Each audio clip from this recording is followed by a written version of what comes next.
Hey everyone, welcome back to the channel. Hope you're doing well and staying safe out there. In this video, I'm going to be talking about my spoiler review for The Last of Us Part 2. I had my good friend Vincent join me live on Twitch, where we talked all about the game and what we thought about the story and the gameplay mechanics, as well as the graphics and a lot of other cool details about the game. This video is only a small part of the entire stream, so if you guys want to go ahead and check out the entire review, feel free to go to the link down below where you can see the VOD on my Twitch channel and you get to watch the entire hour-and-a-half review that we have on the game. I've been going live a lot more regularly now, and I'd love to see you stop by and come chat about the game if you guys have any opinions on it, or just want to talk about really anything in general. Also, linked down below will be all of Vincent's socials, his Twitter, his Twitch, as well as his podcast that he films here on YouTube. You guys should check him out. He has some great content coming, and I'm really looking forward to seeing it. Without further ado, I hope you guys enjoy the video. If you did, feel free to leave a like and let me know in the comments below what you thought about Last of Us 2 if you played it already. Hope you have a great day, and we'll see you guys in the next video.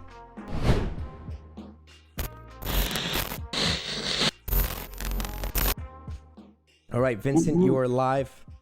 How you doing, buddy? Everybody. I'm doing so good. How are you doing? I'm doing great, man. First of all, I want to say thank you for being on.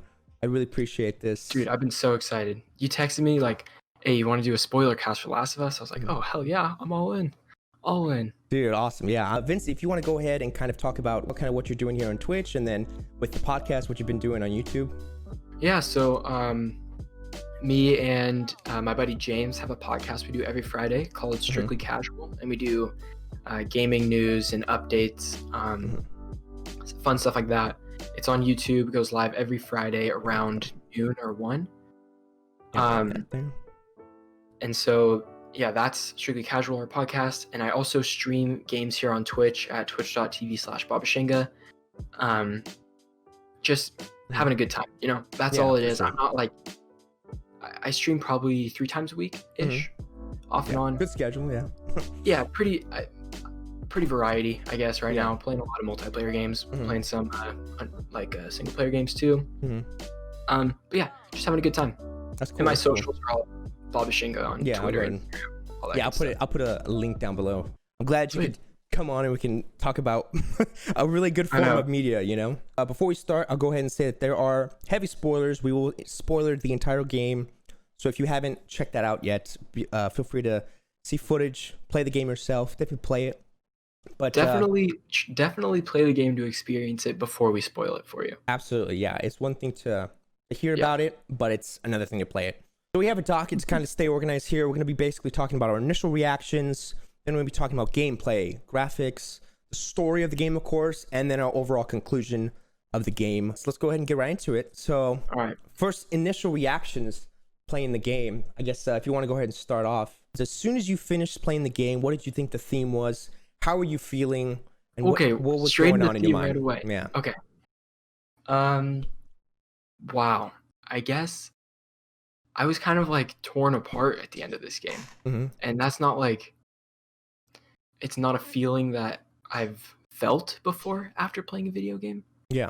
Like conflicted inside about the morals of the game and the characters, not so much of the decisions that they made with gameplay and anything, but more of like how characters that we already knew were presented and how we thought we know them. We kind of don't know them.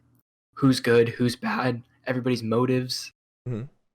Just a lot of thoughts on that. I guess I would say I was heartbroken. I felt sad, and I felt almost like I was thinking about everybody playing this game because, you know, watching a lot of streams and people playing it, they were like, I hate this, you know, and they were kind of confused. And I think what they were feeling was like how sad it was and how it ended on such a gloomy, you know, turn. It was like horrible for Ellie and for the whole story. It's like nobody thought that it was going to go this way. And so I think when I finished, I was kind of like, wow, what a powerful way to end it, where I'm almost like, what the heck, you know? It was sad. What did you think it was going to end with? What was like your expectation? I guess I just figured that it would be more of like an adventure story with Joel and Ellie. Like it'll be, you know, not a happy ending, but one that's like, oh yes, it's controversial, but I'm in it, you know? Like, it's pretty powerful though that as a player, we were led down this path or whatever that made us seem like, okay, what's going to happen? Like almost empty. Like we felt very empty afterwards. Just like how Ellie feels at the end of this game. Yeah, absolutely. Hmm. We felt the same because we went on that journey. You felt emotions that the character felt, you know? And there was a lot of times Absolutely. that I noticed people were saying things like, when they were playing either as Ellie or Abby, and it was like, well, they're saying things that are emotions that are parallel to what Abby's feeling. And even though, Mhm. everyone's angry, I can tell that the emotions that are supposed to be conveyed, they're doing a good job at pushing that emotion on the player, That's what Right. I. Even if this same story was told by another studio, Mhm. I don't think that it would be near as impactful as the way that Naughty Dog did it. We probably wouldn't be having a spoiler cast if another studio made it. Yeah, I just think absolutely, that yeah. Probably. they're on a completely different level, a Mhm. higher level than Yeah, anybody else. for sure. It's insane. Yeah. I think this is a great game, but this is a bad Last of Us game. Because I personally feel like what everyone's feeling is like, yeah, the story's great, and yeah, the themes are like crazy, and it's heavy stuff that needs to be talked about. But for it to be Last of Us and to use Ellie and Joel as the proxies almost, that's where everyone feels hurt. Because it's like, why put them in that space? You know what I'm saying? Like, it's like, this is a great story. If you put other characters in it and you have the death and you have the revenge inside, I'd be like, wow. But I think the fact that it's Joel and Ellie and Abby, you're like, man, I'm angry. I love these characters. How could you do, you feel it. You're not thinking about the story. All you're thinking about is, my character that I played for 10 years and you do him so dirty, So the theme gets like totally thrown out the door when you use Joel as the scapegoat almost. You know what I'm saying? I I see where you're coming from to an extent, but I also disagree because I Hmm. think that by them killing Joel, a Hmm. character that we care about, we now care about Ellie's motives, and we Okay. Yeah. now Hmm. are interested in Abby. If it was a random character that died off and we only had like an hour of bond, Hmm. like Joel dies 2 hours into the game. Yeah. That's how it goes.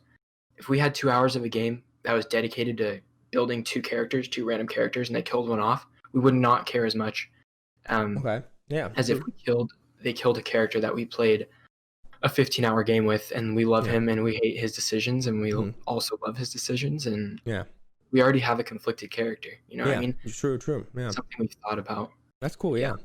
As of course we notice how revenge, kind of takes a toll on not just yourself but other people, because you could see everyone around her, Dina and the baby, toward the end. Like, yeah, Mhm. Ellie's like, I got to do this on my own. It's my own thing that I got to finish. But then at the end, Dina and the baby's gone because it was affecting them too. It affects everyone around you. Even Right. Tommy was affected, of course. And then even Tommy's wife.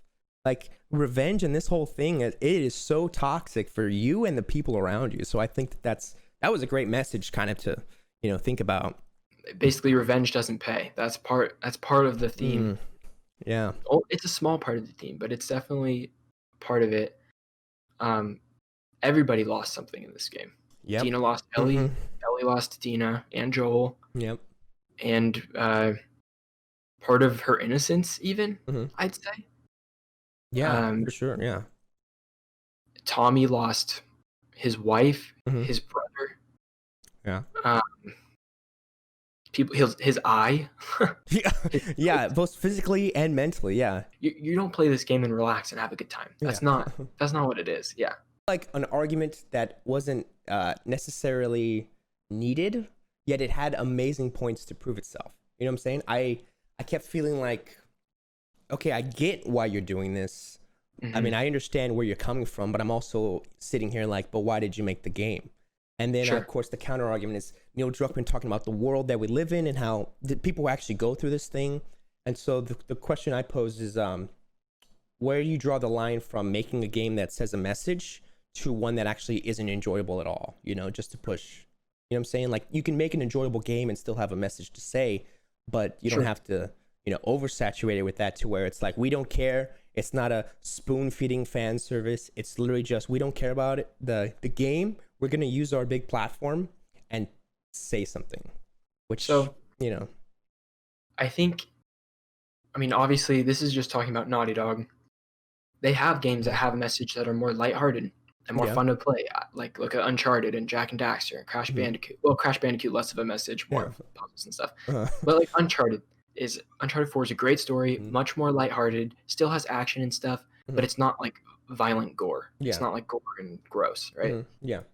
Um, this story is told to be, it needs to have this maturity level to it, Hmm. and this not over the top, but like boundary pushing Okay, for yeah. its story to um, have weight.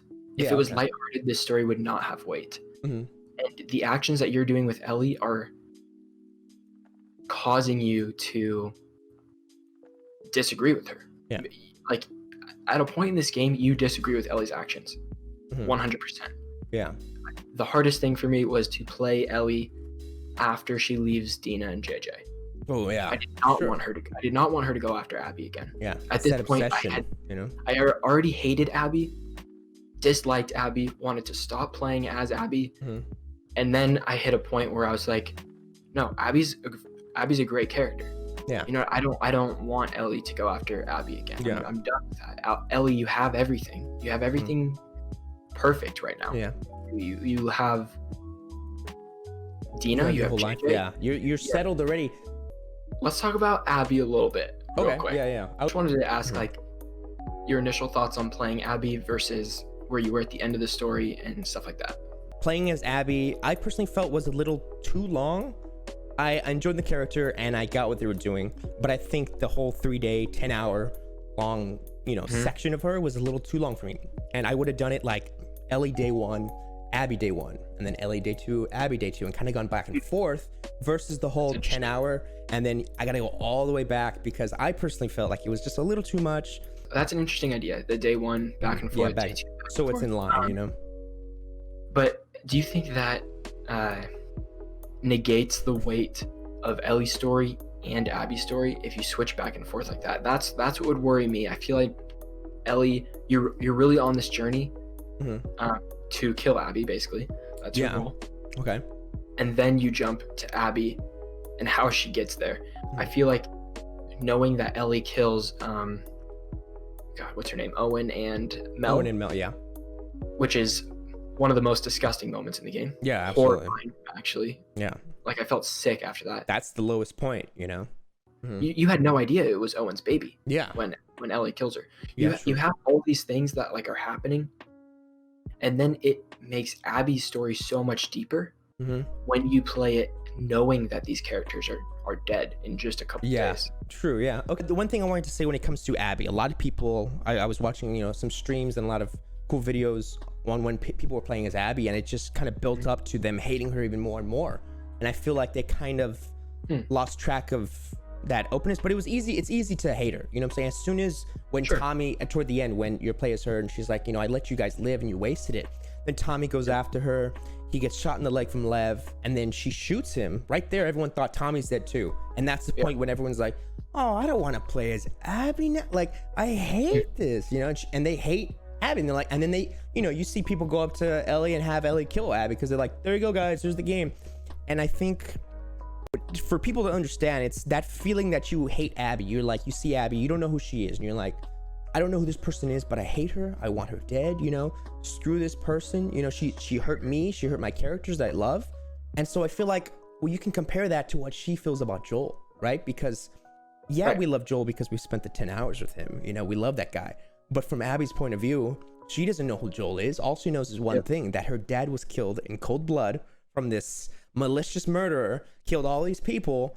I don't care who he is. I don't care the reasoning, right? And how we feel with Abby. I don't care the reasoning. It's like, oh wow, she wants this so bad. She wants to kill this guy.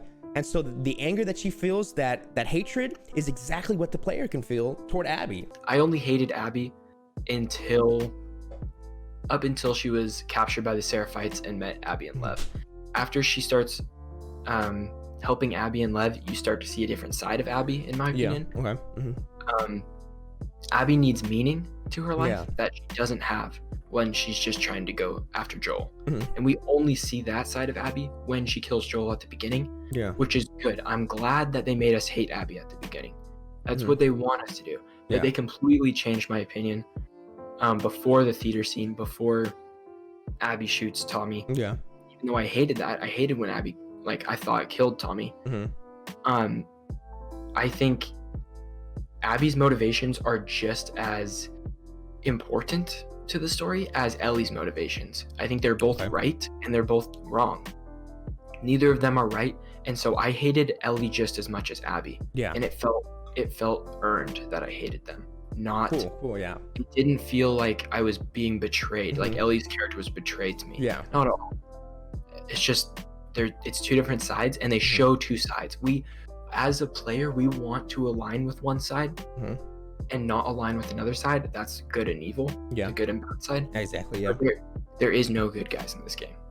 There is no good Yeah. guys, and I completely agree. no bad guys. It's perfect timing to go ahead and go into gameplay. And so this Yeah. is fun. I really personally felt gameplay was amazing for me. I enjoyed it. It was simple Me too. and effective. You know, I put if it ain't broke, don't fix it. You know, because the crafting and the med system was you know, it's straightforward and simple, It yet works. it always works. Yeah.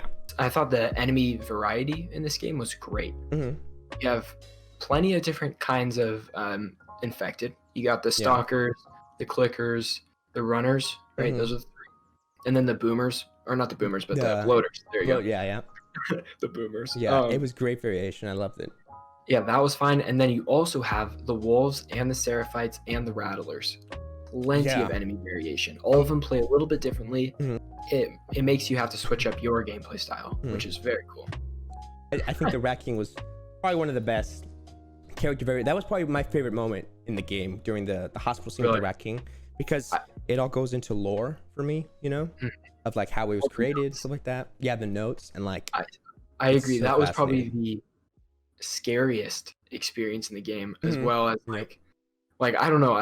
Horror games are like creepy to me, right? So Yeah. this is like that was terrifying. Mhm. When you're going down underneath the hospital and you're reading all these notes about like I was the last guy and Mhm. alive, all this stuff. You keep on reading them. It's Yeah. like, oh, they're locked in here. The blood trails. Yeah. You got to turn on the power.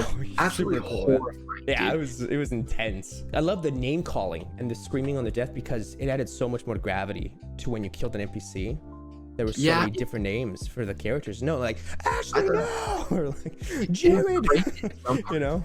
Yeah. It was fine in some parts, and then I thought it was like, okay, all right, that's it. It was kind of like overdone at some point. Yeah. Where like, it's like, oh, he yells like the most basic name, Yeah. like Bob, Michael. Jeff. Yeah. It was so Just funny. And you're like, okay, I was like, oh god, Michael's dead, I guess. You know? And the screaming too, when like you would like throw a Molotov at someone, or I thought there was just crazy details about the screaming. It felt way more like you were killing people than just an NPC computer, you know?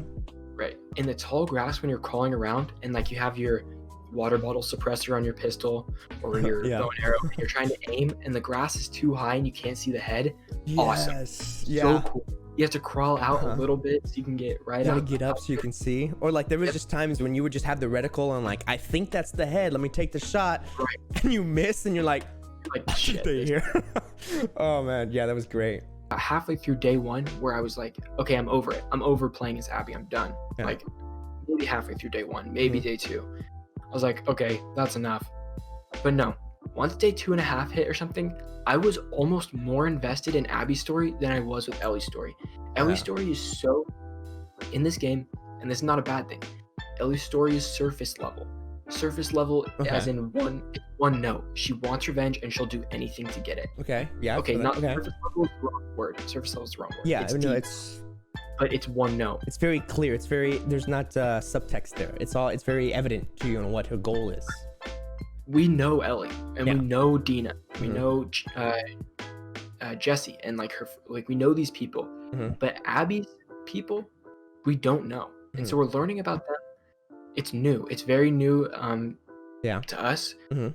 Sometimes it's wanted. Like sometimes I was like, oh, this is interesting, but I don't really want to play her anymore. Let's get back to Ellie. Let's get back to Exactly. Ellie. Hmm. But no, I by the end of it, I was like, I'm very happy with the time I spent with Abby, and it makes the ending so much more better playing as Abby. Yeah. It would not be as good if we did not play as Abby Yeah. and Exactly. see her side.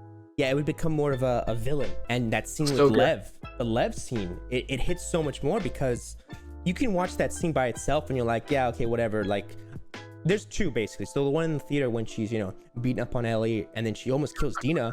Lev just stands there and says, Abby, because she's about to kill Dina. That Abby line hits so heavy because of the entire relationship that you built with Abby and Lev. You know, like you can be like, oh my God, she's about to kill her.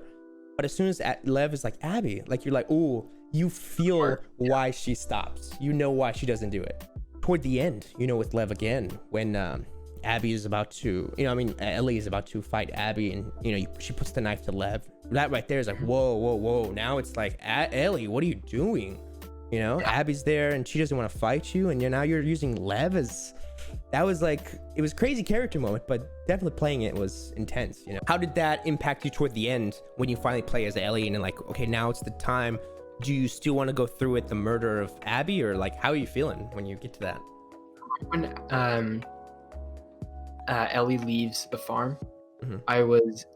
I did not like any of her decisions. Like, obviously that after that decision, I was like, Ellie, you are going to you're dead. Like, Mm-hmm. you're dead. Yeah. Whatever it is, you're dying you're not going to make it. You've lost everything. And by going after Abby again, you're going to lose your life. Like, Mm-hmm. it's over for you. That was like what I was thinking. Yeah. I didn't agree with her going after Abby again. I thought she was Mm-hmm. stupid for doing that. Obviously, I understood it. I get Mm-hmm. her motives for doing it. And I thought the end battle was so heartbreaking, dude. There was Yeah. a point where Abby has her knife Ellie has her knife. Mm-hmm. Abby's damn near dead. Yeah. Okay. It's just like, I'm not gonna do this. Like, Like, I'm not gonna fight you. mm-hmm. And Ellie just keeps swiping with her stupid switchblade. Yeah. And I stopped clicking square. I was like, no, Yeah. I will not. I Mm-hmm. will not do this. And then I had Abby kill Ellie like at least 3 times. Dang. That's I crazy. couldn't. Yeah. Yeah. I wouldn't let Ellie kill Abby. It's so bad. Yeah. It's hard. Just says- Just weird. Yeah. Dang. I thought Ellie was in the wrong way more than Abby was in the wrong by the end of this. Yeah, for Even sure. though Abby killed Joel. Yeah. Like that. Because she kept giving into that. Because Yeah. like I saw the people saying, Ellie, what are you doing? This isn't you. You see, when she puts that knife up to Lev, it was like, what are you doing? Like, this isn't the revenge now. You're just going so far off the beaten path. Like, this isn't about revenge now. Like, is this about, you know, getting your revenge to feel satisfied with Joel, or is it just about killing Abby? Let's go ahead and talk about the graphics and kind of what we think. We can come back to story. We've talked a little bit about the story already. We'll come back to it, but graphics wise, I personally thought this was just, it was 9 out, I'd say 9 out of 10, 9.5 almost out of 10. It pushed past the uncanny valley for me, and there were moments where I was fooled. I would say, here's an example for you to think of: the Nora scene where she crouches down in the red light and she's looking at Nora. That, I'll never forget that. It looked so real. I was like, that doesn't look like a game to me. And I was just like, wow, that right there, that's real.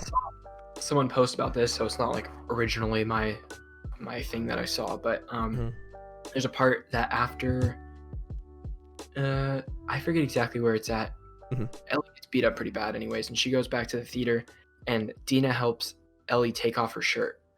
Oh, okay. So as Ellie's taking off her shirt or whatever from behind, the shirt like goes over the hair, and the hair like falls like after the shirt like comes off and stuff, and it looks insane. The back muscles and like everything about that, the lighting, because it's not clipping, you know. It's so it's such a hard it's such a crazy graphical achievement, dude. There's plenty of shots I can look at that were like literally could have been real life. Like the shot after, at the very end, not very end but close to the end, where Abby and Lev go off on the boat, zoom off, and Ellie just like collapses in the water, and it's a shot of her from behind, and it's just the water and the clouds. She's like just like crying and like bleeding basically, with like her hands on her fingers because they're gone.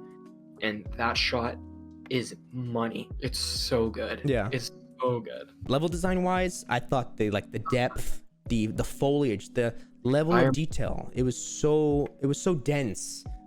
Like even vaulting over stuff, shimmying through like close when you have to like rush through those. Everything is perfect. Going against like ducking under a window and having your hand at the wall. Like, dude, everything, the animations alone were so good. The graphics and stuff. Like perfect. Like there would be a lot of scratching. Like I would see characters would be like, and they would like scratch their face. Like little nuances that a person does. That doesn't seem necessary, yet it's like that's what a person would do. They'd be like, I gotta scratch my nose, you know, like crazy little details like that, you know? I love the notes in this game. I read every single one because it makes everything each location feels real.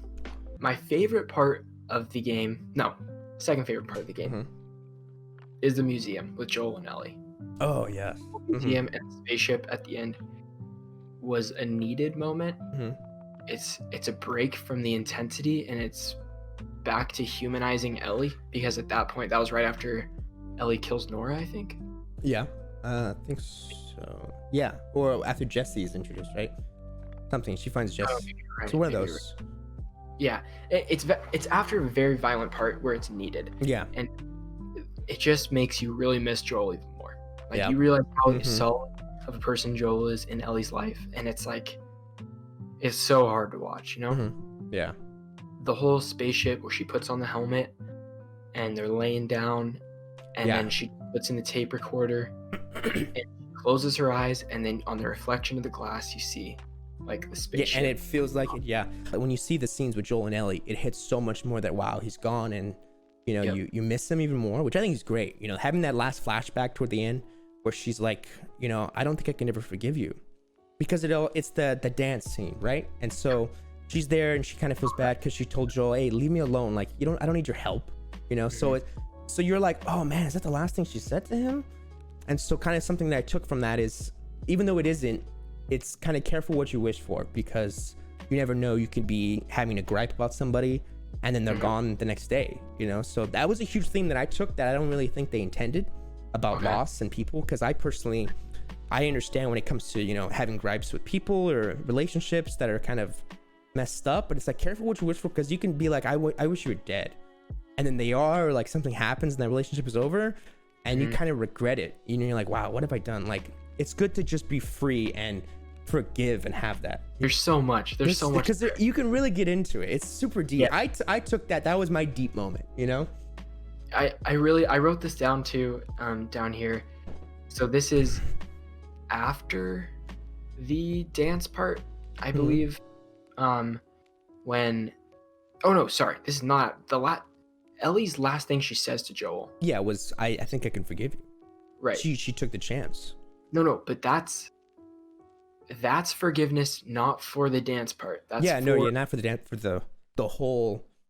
For Joel telling Ellie about everything that happened in the first game. This is the last flashback of the game that really hit me more than anything. Yeah. Is that Ellie is finally having a conversation with Joel months after, or weeks after. Probably Joel. A year, I would say, even. Yeah, probably later. Yeah. A lot later. Ellie doesn't necessarily want to forgive Joel. She doesn't want them to be as distant, and you can tell. She doesn't explicitly say it. It's just, it's there, and you know it. And Ellie just asking why. Like, why did you do it?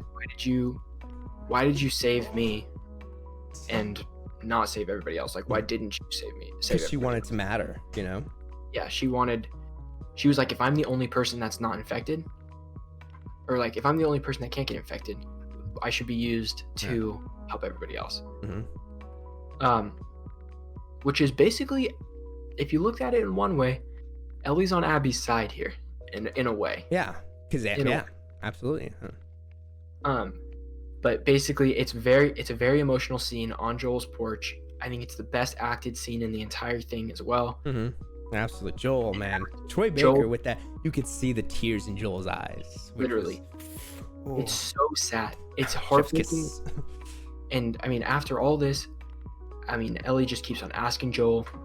And Joel finally says, I wrote it down, if somehow the Lord gave me a second chance at that moment, I would do it all over again. And that was like, oh my, I literally just got chills thinking about it. He loves her. Like, that's what you would do for someone, you know? Like, oh, please hug. Like, please, like. Yeah. But it was. They don't. And it's still perfect. Yeah, I really think that this game, when you talk about those moments with Ellie and Joel, those are the moments that make this game. You know what I'm saying? It's sad that there's a death, but those moments, a relationship between two people, it really is what makes The Last of Us, you know? I feel like, you know, the Abby, the revenge, everything is so heavy and challenging, but when you think about those moments, it's like, dang, that's what I felt. That's Last of Us to me. And it is so emotional. And that's what really, that's where you need to experience. It's those scenes, you know? Make your own opinion. Enjoy the game. Yeah. if you can. Yeah. If you can't, if you hate it, then you hate it. That's fine. Don't like it, still hate it, but talk about it because it's important. I think this Explain is why an you don't. important. If everybody had the same opinion about this game, we wouldn't be talking about it right now. Yeah. I guess we can, we'll always be talking about it. We'll always be, live. I know you'll probably be talking about it too with your chat and stuff like that. Oh yeah, for sure. Dude, I feel like I'm gonna have more stuff to say. I'm just trying to think of like anything. Just throw it out there. I thought the sound design was incredible in this game. Okay. The sound was amazing. And then the very last thing, at the end of the credits, if you stay and watch the entire thing, oh yeah, there's a Johnny Cash song that plays called "Wayfaring Stranger," and Troy Baker and Ashley Johnson do it as Joel and Ellie, and it is amazing. Dude, it captures the tone perfectly. It's so well done. When they did that live, I think at the I know they did it live. Crazy. Yeah, the live version's very good too. But it's perfect. What a way to end it. Yeah, a lot of good stuff. If you guys have any opinions on the game, feel free to comment them down below, of course, and talk about them. Yeah, any questions at all, feel free to ask us and we'll talk about them. Yeah, thank you guys for sticking with us and hearing the spoiler review. There was a lot, of course, a lot missed, but it's an ongoing conversation. Right. I could talk about this game forever. I could just keep going. Yeah, sure. Me too, man. It's great. I love it. But yeah, thank you everybody for being a part of this. Yeah, thank you everybody for watching. Hopefully in the future, we'll see more collabs with me and Baba Shinga and the whole team, the whole podcast. I appreciate you being on, man. This is a great time. Dude, so much fun. Thank you so much for asking me. Yeah, for sure, man. Love it. Everybody, have a good day, and we'll see you guys in the next video and the next stream here on Twitch. Everybody have a good day, all right?